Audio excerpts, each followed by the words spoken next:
Hello everyone, this is Vortex259. Welcome back to Let's Play Dragon Warrior 3 for the Game Boy Color. And today's video is the first in a series that will explore the Demon King Zoma's Fortress of Darkness, the final area of the game. Now before we get started, just want to let you know that I've spent some more time level grinding. Hero is now level 42, Glenn and Pete are level 41, and my Sage Matt is now level 38. Now I believe Hero and Pete have learned every single spell available to them at this point in the game, so we're good to go. Now Hero learned a really nice spell called the Thordane spell that will do some extreme damage to monsters, around 200 points of damage or so that's a nice spell to learn. Pete learned a spell called the Sacrifice spell. He can basically sacrifice his life to do damage to monsters. I doubt I'll be demonstrating that unless it's an emergency. And Matt learned a couple of new spells. He learned the Explode It spell, which is the strongest version of the Boom and Bang type spells. And he also learned a pretty cool little spell called the Transform spell. And by using that spell, he can transform himself into another party member. So if he wanted to turn into, say, Hero, for instance, he could do so and have all the spells and strength of Hero. So yeah, that's a pretty cool spell to learn. Alright, without further ado, let's go inside Zoma's castle, Sharlock, and here we are finally.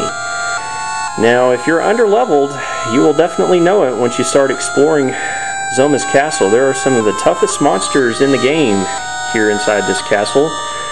There's monsters that can throw some of the strongest spells in the game at you, and they have some really decent physical attacks too. So be wary of that. I think I'll be okay at level 42, 41, and 38 respectively. We'll see. So let's get started. Here's the entrance. We want to start heading to the north and can't go north any further, so let's turn east. And we'll just go around the side of the castle here. And we will run into a new enemy. These are Balrogs. Now, their physical attacks aren't too terribly bad, but they can cast the defeat spell, and that will be bad if that defeat spell hits. So it'll be a good idea to try to silence them, which I'll have Pete do with his Mist Staff. Everybody else I'll just have use physical attacks for now, I guess, because their HP isn't all that impressive. And Mist Staff did a pretty good job of silencing them. And Hero's Ultimate Whip takes them out. And we get 1,635 experience points, 160 gold. Not bad.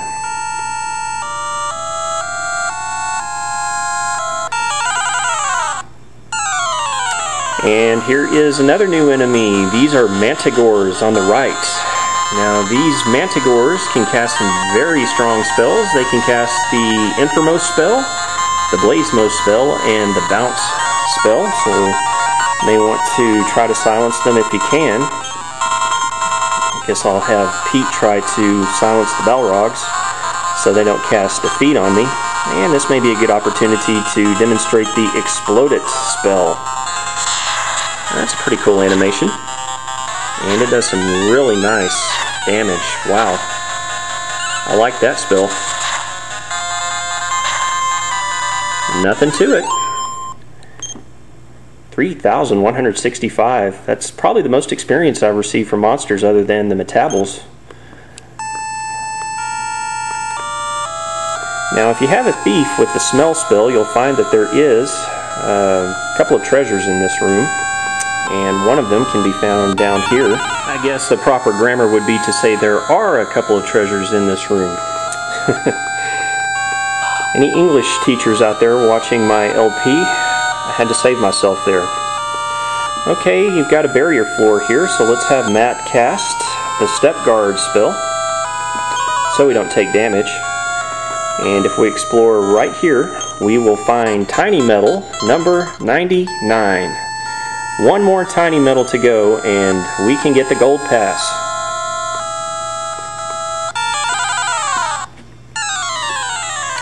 Oh, okay. Take a look here. Here are the dragons. Just like in Dragon Warrior 1, they look the same. They have a pretty nasty breath attack, a fire breath attack. Otherwise, they're pretty weak. I'm going to have Pete cast Heal All on himself. And I'm going to have Matt try to put the Troll King to sleep because they can cast the Disperse spell. Uh-oh, didn't fall asleep. Wow, Hero's Ultimate Whip takes the first dragon out. And good, the Disperse spell did not work. You'll notice Hero's taken a lot less damage when the Fire Breath attacks and the Ice-based attacks are going because of his armor. Alright, let's take care of the Troll King real quick. And I got about 2,062 experience points for that battle, which is pretty decent. Alright, should be a door just up ahead. And here we go. So if we go through this door, it automatically locks on us. That doesn't bode well. Uh-oh, what have we here? An eerie voice called out. We guard the Demon King. Your journey ends with us. I don't know if it sounds like that or not. It may not be quite that cheesy. But you get to fight 2 Grand Titans each time you pass through the statues. And they're a little bit tougher than the normal Grand Titans. Because they can attack twice in a round and they can score brutal hits. So I'm going to take care of these guys real quick and meet right back up with you. Piece of cake at level 42, but if you're lower level you may have a little bit more trouble. Fortunately, those wizard rings I purchased in the elf village will come in very handy should I run low on MP. Well, guess what I get to do?